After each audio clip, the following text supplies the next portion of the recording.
다음은 경남 김해을 출신의 더불어민주당 김종호 의원 나오셔서 질문해 주시기 바랍니다.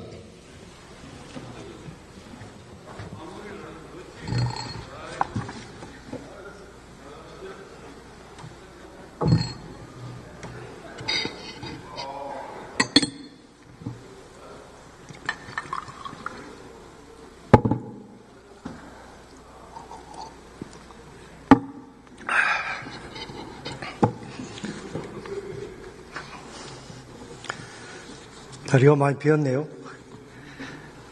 존경하는 국민 여러분,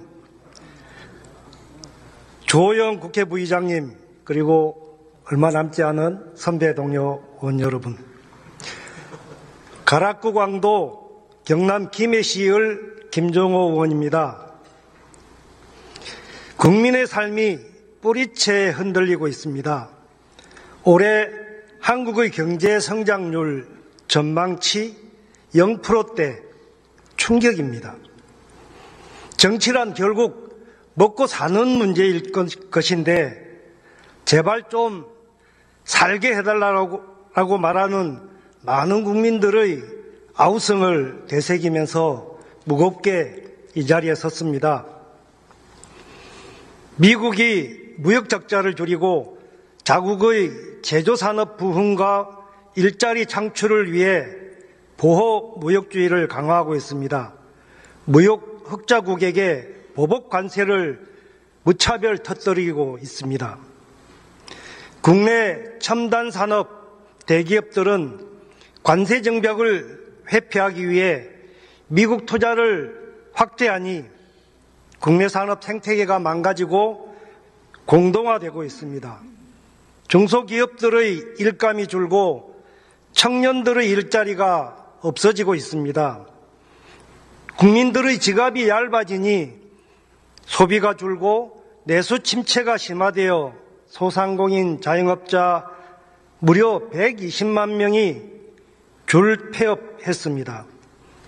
신용불량자가 대폭 늘어나 민생이 파탄에 빠졌습니다.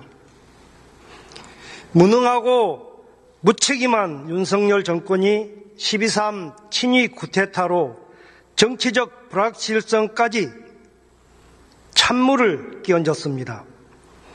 탄핵된 후에도 한덕수, 최상목 내란 대행은 민생이 어렵고 장기 불황의 늪에 빠져들고 있음에도 경기 부양책과 민생을 살리기 위한 민생 회복 추경에 소극적인 태도를 보이다 이제야 오늘에서야 12조 원 산불 재난 추경 제시하며 속도를 강조하면서 뒷북치고 있습니다. 불경기에는 정부가 확대 재정으로 경기 부양의 마중물 역할을 해야 합니다. 집권 초기부터 긴축 재정을 강조하고 초부자 감세로 세수 펑크를 자초하더니 결국 서민복지를 줄이고 지자체와 교육부문의 특별 교부세도 대폭 줄이고, 그러나 입만 열면 야당이 예산 삭감해서 그렇다고 야당에게 무책임하게 책임을 떠넘기고 있습니다. 국가를 책임질 능력도 비전도 없는 정권이 3년 동안 저질러 놓은 경제 폭망의 지표는 참혹합니다. 민주당이 무너진 경제를 되살리겠습니다. 그릇된 것을 바로잡아서 신속하게 국민의 삶을 회복시키겠습니다. 경제부총리님 나와 주십시오.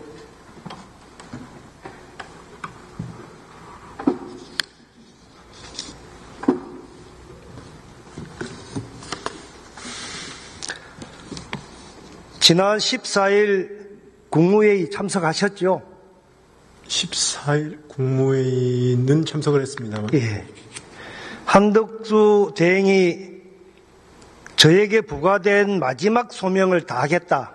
그 발언도 들으셨겠네요? 네네, 그렇습니다. 네.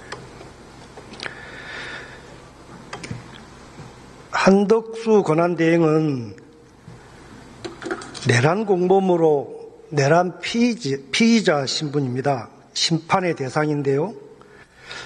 마지막 소명이 뭐라고 생각하십니까? 글쎄, 대행께서 말씀하신 걸 제가 말씀드리는 거는 입장에 있지는 않습니다. 네. 아니, 그 당시. 관세 대응을 마지막 소임이라고 하셨나요? 그 국무위원들한테 저희들이 지금 남은 기간 동안에 최선을 다하자, 전 그렇게 이해를 했습니다. 관세 대응은 없었나요? 관세 대응도 있었죠. 있었죠. 네. 마지막 소임은 50일 채 안 남은 조기 대선의 공정한 선거 관리 아니겠습니까? 지금 90일 유예가 됐고 50일도 안 남은 권한대행이 그거 조급하게 관세 대응을 마지막 소임이라고 말하는 게 적절합니까?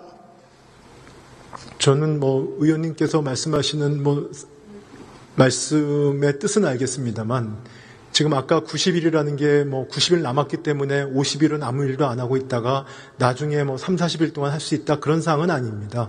그 부분들은 다음 정부에서 마무리를 하더라도 지금부터 어차피 상대방이 있는 것이기 때문에, 그리고 여기 관료 조직은 그대로 있지 않겠습니까? 그리고 민간 기업은 계속 돌아가기 때문에 지금 저희가 미리 준비를 해서 저쪽하고 어차피 상대방이 있는 거니까 지금 상황에서 상대방하고의 어떤 협상의 국익을 위해서 해 나가는 것이 일단은 최선의 선택이라고 생각하고 있습니다.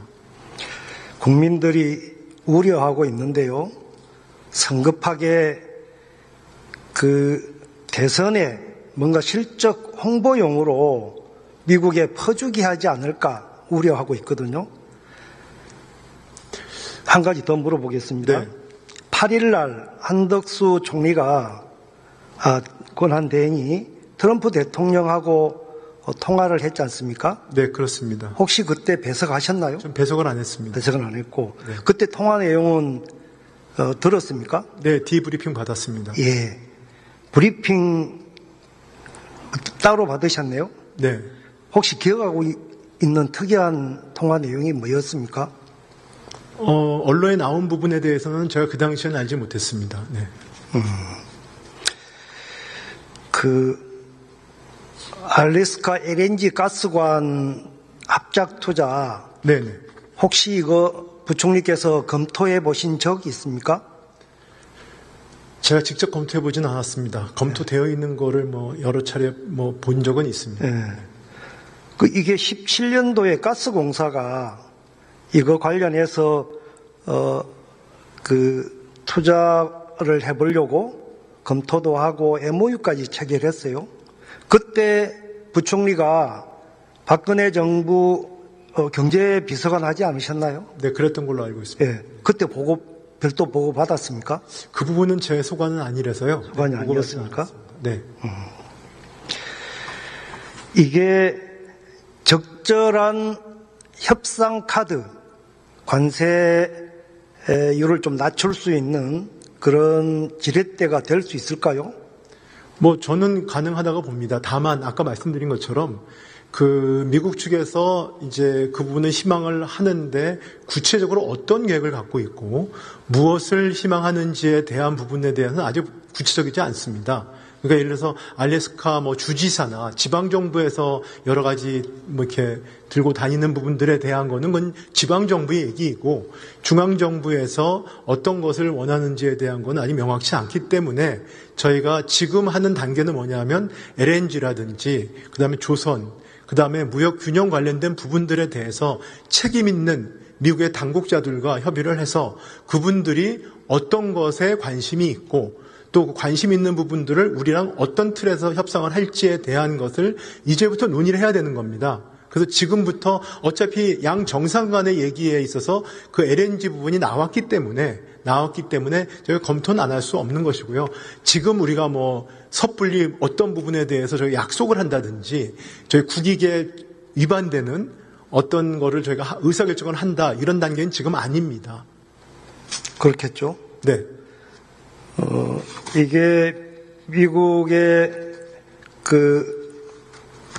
세계적인 에너지 회사들, 엑슨모빌이나 BP나 이런 데서 경제성이 없다고 난공사기 때문에 다 철수했어요. 가스공사도 물론 17년도에 포기를 했고요. 그런 만큼 이게 관세 협상의 카드로 적절한 유효한 것은 아니다, 이런 생각이 들고, 그래서 좀 신중하게 해줘야 된다고 생각하고요. 네, 그 부분은 말씀 중에 죄송합니다만은 일본이나 다른 나라들도 같이 저희가 협력해야 될 사항이기 때문에 의원님께서 걱정하시는 부분들은 충분히 검토가 될 것이고 논의가 될 걸로 생각하고 있습니다. 어쨌든 부총리나 한덕수 권한대행이나 조기 타결에 너무 목매달지 않았으면 합니다. 네, 오로지 국익만이 저희가 판단하는 준거가 된다고 생각합니다. 핵 민간 국가 지정이 오늘부로 발효됐죠? 네, 아마 미국 시간이니까 아까 과기부 장관님 말씀이 일단 미국 시간으로 오늘 봅니다. 네. 지정 사유나 배경 파악하고 계십니까? 좀 기술적인 사안인 걸로 알고 있는데요. 저보다는 과기부 장관님이 좀 더 그 부분을 구체적으로 알 수 있을 것 같습니다. 그게 미국 에너지부 소관인데 과기부로 그게 그렇습니다. 관할입니까? 네, 그렇습니다. 아직까지 설명을 정확하게 구체적인 사유 배경은 듣지 못했죠. 아닙니다. 저희가 실무자들이 가서 지금 협상을 하고 있는 상황입니다. 근데 지금 발효가 되는 건 원래 예정이 된 거였기 때문에 그거 자체를 지금 바꿀 수 있는 상황은 아니었고요. 이제 저걸 리뷰를 하기 때문에 제가 설명을 해가지고 그런 부분들에 대해서 저희 의견을 반영을 하는 것이 협상의 목표입니다. 이게 앞으로 한국 출신 연구자가 미국 에너지부 산하 연구소나 시설들 방문하려면 45일 전에 사전 신청 승인 받아야 되는 거 아십니까? 네, 그렇게 들었습니다. 네. 이게 어떤 파장을 미칠까요?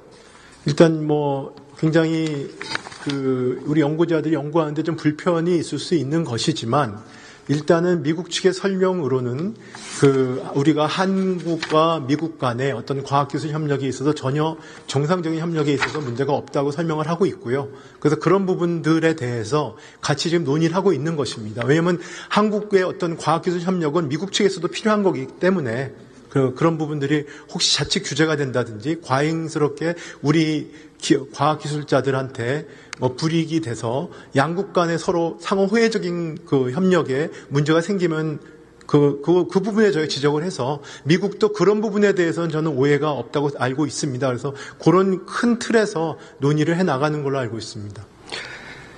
연간 몇 명 정도 연구원들이 미국 기관에 방문합니까? 그 숫자를 아마 제가 알지는 못하는데요. 네, 그렇습니다. 대략 2,000명 정도 되더라고요. 네, 과거보다 많이 는 걸로 알고 있습니다.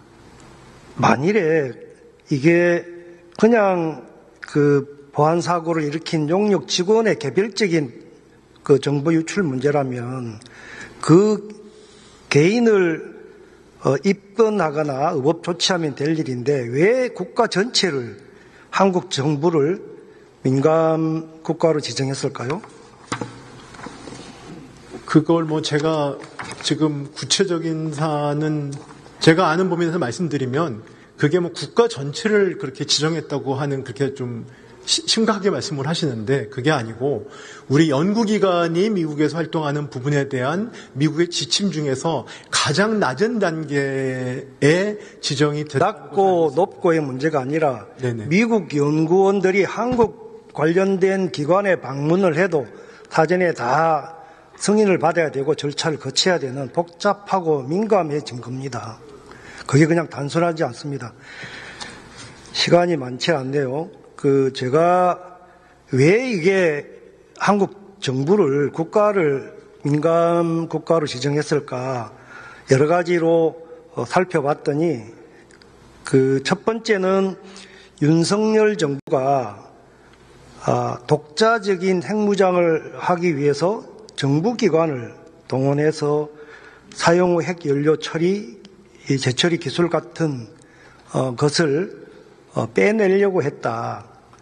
이미 미국 정부가 경고를 했음에도, 두 번째는 한수원이 미국 에너지부의 원전 수출 승인도 받지 않고 체코 등 유럽 지역에 한국형 원자로가 독자 기술이고 독자 수출하겠다라고 해서 계속 강행하면서 이게 미국의 핵 통제권 밖에서 기술 유출이 될까봐. 세 번째가 이렇게 미국 정부가 사전에 한국 정부에게 경고를 했음에도 불구하고 특히 23년도 워싱턴에서 바이든과 윤석열 대통령 간의 정상회담 때 선언이 있었는데 거기에 한국이 그 선언 내용에 핵 확산 금지 조약 그리고 한미 원자력 협정을 준수하겠다라고 새삼스럽게 천명을 했어요. 준수하겠다는 약속을 했어요. 그런데도 윤석열 정부가 이거를 무시하고 독자적인 핵무기 개발, 원전 수출 강행했기 때문이다. 그래서 결국은 직접 통제하는 민간국가 지정의 카드를 꺼낸 게 아니냐. 보다 결정적인 것은 윤석열 정부가 인정하고 싶지 않겠지만 바이든 정부의 반대에도 불구하고 북한에 끊임없이 국지전을 도발했고 그거를 빌미로 해서 윤석열 정부는 비상계엄을 선포하려고 했습니다. 그런데 그것은 미국 반대로 안 됐고 결국 비밀리에 군대를 동원해서 12.3 비상계엄을 일으켰습니다. 이렇게 무모한 정권이기 때문에 이를 견제하기 위해서 무슨 짓을 할지 모르니까 바이든 정부 말기에 한국을 핵 민감 국가로 지정한 것이다. 이렇게 봅니다. 그래서 단순히 시간이 다 돼서요. 네. 핵 정보기술 유출 보안 사고가 아니라 국가 간 신뢰나 안보 리스크를 종합적으로 판단한 그런 전략적 결정이었고 윤석열 정부가 현실성 없는 핵 무장론, 원전 수출 무리한 강행, 국지전 도발과 친위 쿠데타 이런 것들 아니었다 한다면 핵 민감 국가 지정은 없었을 것이다. 그래서 윤석열 정부가 자초한 완벽한 외교 참사 정책 실패다라고 생각합니다. 민주당이 요 민간 국가 해결을 하는데 유능하게 해결해 보이겠습니다. 경제 안보도 민주당이 잘 해내겠습니다. 의원님 말씀 주셨으니까 한 말씀 올리겠습니다.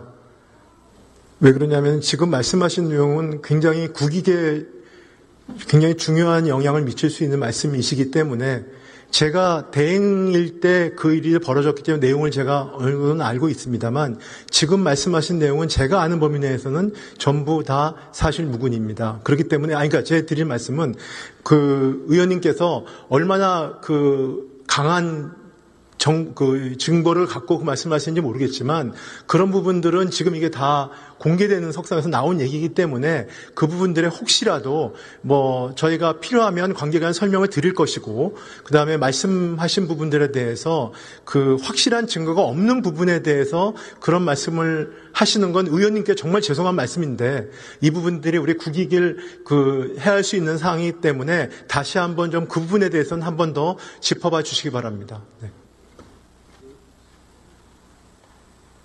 좀 더 이야기를 하자면 제가 우리 한자위 상임위에서 한수원이나 환자부 장관이나 여기 와 계시지만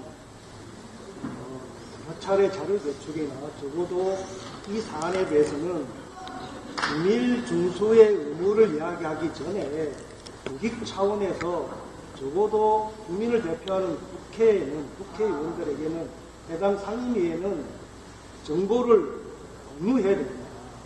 당신들이 다 정치적 책임을 질 수 없지 않느냐라고 했어요. 네네. 부총리께서도 그게 사실이 아니다라고 단언하시지만 나중에 사실이 밝혀지면 어쩌시? 제가, 네. 때가 지나서 책임질 수 없겠죠. 그렇게 현재를 모면할 수 있겠지만. 그건 모면의 문제는 아닙니다, 의원님. 네, 네. 국회의원들께 국회에게 행정부를 견제 감시해야 될 국회에 보고도 하지 않고 그렇게 얼렁뚱땅 모른 척하는 이것이야말로 국익을 해치는 거 아닙니까? 그렇게 해가지고 민간국가 해제 가능하겠어요? 무엇 때문인지도 모르고 그 배경이 뭔지도 모르면서 해법이 나오겠습니까? 지금 민간국가 해제에 대해서는 협의를 하고 있습니다. 하여튼 그 부분은 나중에 다시 한번 또. 김정호 의원 마무리해 주시기 바랍니다. 준비를 많이 했는데 이 시간이 빨리 하고 하여튼 국민 여러분 여러 가지 국민들 보시기에 답답하고 또 의혹이 가는 부분들 많습니다. 걱정에. 그러나 현재 윤석열 정부가 입만 열면 거짓말하고 정말 거짓 가짜뉴스 너무 양산해요. 그런 점에서 저희가 팩트 체크하려고 무던히 국회를 정상화시키고 상임위에서 이렇게 문제 제기를 하지만 정말로 시청말로 개무시하고 지금까지는 흡살해왔습니다. 이런 공개적인 자리에서 제기해도 아니라고 발표하면 정말입니까? 그러나 한국 정부의 위상은 국격은 땅에 떨어지고 국익은 신수되고 있습니다. 이거 바로 잡아야 되지 않겠습니까? 민주당에게 다시 한번 국민을 위해서 국익을 위해서 일할 수 있는 기회를 주십시오. 감사합니다.